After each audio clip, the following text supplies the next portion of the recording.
ada kajian menarik masalah benarkah pintu ijtihad telah tertutup? Kalau dari kalangan ulama Islam itu memang terjadi perdebatan. Komprominya adalah yang tertutup itu adalah ijtihad mutlak, mustakil. Jadi pada kategori pertama, jadi tidak lagi kita punya mujtahid mutlak mustakil selevel Imam Syafi'i, Imam Abu Hanifah, Imam Malik, dan Imam Ahmad bin Hambal. Tetapi ijtihad pada level yang di bawahnya, seperti misalnya ijtihad fil madhab, ya, ijtihad fil tarjih, bahkan fatwa di level paling bawah, itu masih terus berlangsung. Gitu. Jadi kemudian tidak sepenuhnya benar kalau dikatakan bahwa ijtihad tertutup, maka sama sekali tidak ada produk-produk ijtihad lainnya. Masih ada, kita masih punya Imam Nawawi, kita masih punya juga para imam lainnya yang justru menulis kitab-kitabnya di tengah gonjang-ganjingnya persoalan politik saat itu.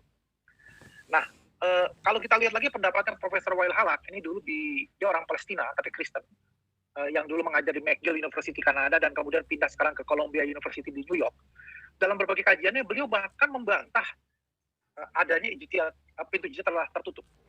Beliau bahkan menuduh ini orientalis yang ngomong begitu, karena ternyata hasil dari kajian sejarah beliau, khususnya pada aktivitas fatwa, tidak pernah berhenti.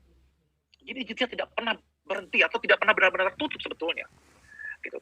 Nah, karena itu jangan dikesankan bahwa seolah-olah kalau kita membahas bab ijtihad tertutup itu seolah-olah sudah tidak ada aktivitas intelektual sama sekali. Semuanya taklid semua. Tidak gitu. Karena tetap saja ada ijtihad tapi pada ijtihad mutlak mustakil tadi itu. Nah, di sisi lain kalau ditanya gimana bisa muncul seperti Imam Ar-Razi tadi misalnya.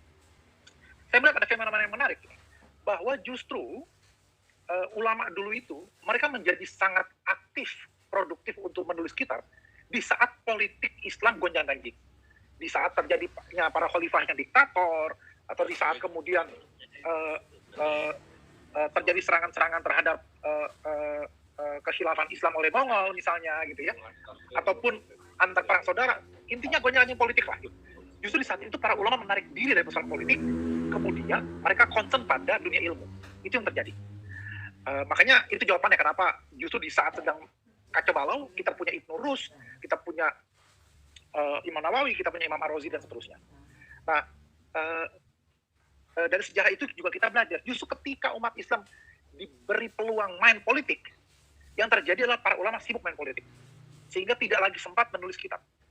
Nah, kita lihat saja di Indonesia, di masa Orde Baru. Di masa Orde Baru ketika diktator Orde Baru bersangat berkuasa, dan Nahdlatul Ulama termarginalisir, kita justru punya ulama-ulama kelas berat. Ada Gus Dur misalnya gitu ya. Nah begitu kemudian umat Islam sekarang menguasai politik, naik sampai ke politik, bahkan wapresnya pun dari kalangan kita misalnya. Tapi ternyata kita malah sibuk main politik. Tidak muncul tokoh-tokoh sekaliber Gus Dur misalnya di masa sekarang ini. Nah karena itu menurut saya memang ada konsekuensi ketika dan ini kita belajar sejarah, ketika kemudian para ulama mendapat peluang berkecimpung di politik, konsekuensi negatifnya adalah mereka menjadi tidak lagi produktif berkarya. Mereka sudah sibuk dalam urusan membina umat lewat jalur siasah. Tetapi ketika politik gonjang-ganjing, umat Islam justru digencet gitu ya, ketika seperti pada masa khilafah dan masa Orde Baru, ternyata konsekuensi positifnya adalah para ulama balik lagi ke barak, balik lagi ke pondok gitu, ke madrasah, ke kampus, dan menghasilkan karya-karya yang luar biasa. Jadi saya kira itu